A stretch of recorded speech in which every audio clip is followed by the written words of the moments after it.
Salut les amis, aujourd'hui vidéo très importante, on va partir du verbe voir et on va commencer à ajouter des préfixes, on va commencer à chercher d'autres mots où il y a ce son voir. Et vous allez remarquer, il y a une grosse différence entre voir et recevoir par exemple. Et donc, je sais pas, c'est bien ou c'est pas bien?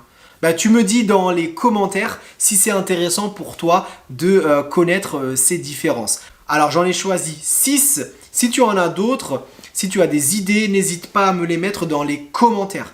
Mais avant, abonne-toi, clique sur s'abonner et aussi active la cloche. Comme ça, tu recevras mes prochaines vidéos. Alors, on va voir le mot voir et revoir. Alors voir, c'est un peu comme regarder, mais c'est très différent, hein.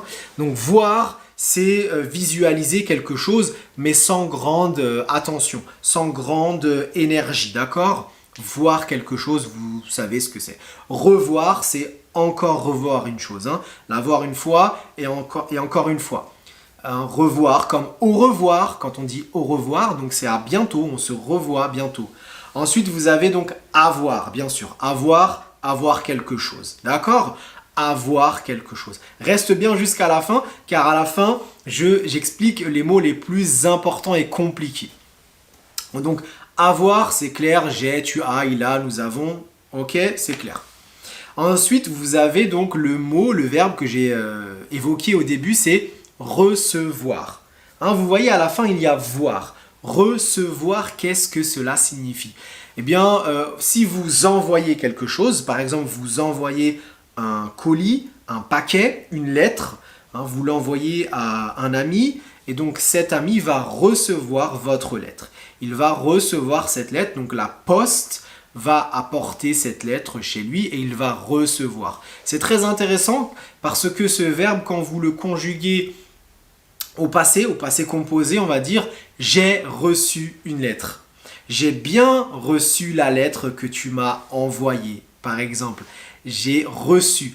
Et on met une petite cédille, vous savez, sur le C. Sinon, on va lire j'ai reçu. Donc, j'ai reçu une lettre. Ensuite, on a le verbe devoir.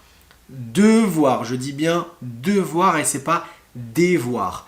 Le verbe devoir et aussi le mot devoir d'ailleurs. Je pense que le mot devoir, vous savez tous ce que c'est. Mais le verbe donc devoir, quand vous devez faire quelque chose, vous avez une obligation. Donc c'est une obligation, c'est le synonyme.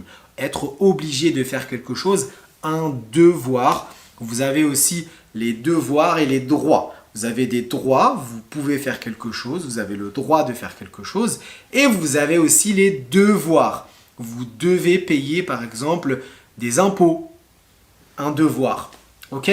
Et le verbe devoir, donc vous êtes obligé de faire quelque chose. C'est très intéressant comment on le conjugue totalement différent. Alors le verbe devoir au présent c'est je dois, tu dois, il doit.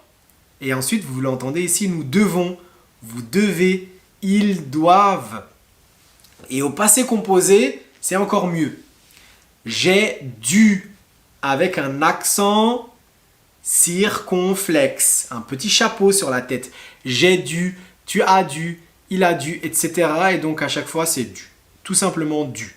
On met un accent circonflexe pour le distinguer, pour le différencier du mot, de la préposition dû. Ensuite, je vous donne un exemple très intéressant. Je dois quelque chose. Alors si je dois de l'argent, si je mange au restaurant, ensuite je peux dire au serveur, par exemple, je vous dois combien?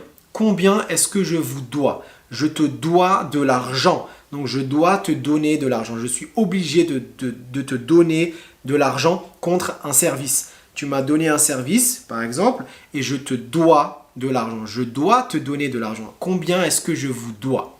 Très important. Vous avez ensuite... mon dernier verbe, c'est prévoir. Alors, prévoir. Vous avez le préfixe ici, pré, qui veut dire donc en avance, avant quelque chose. Donc, Prévoir, c'est tout simplement voir à l'avance.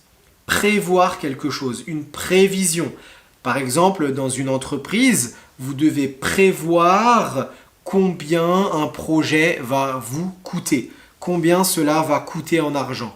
Prévoir quelque chose, donc c'est imaginer avant que cela arrive les coûts par exemple d'un projet. Donc prévoir quelque chose, faire une prévision. D'accord? Voilà, c'est tout pour moi. Abonne-toi et mets des j'aime, partage. Je te dis à la prochaine vidéo. Et d'ici là, porte-toi bien. Au revoir.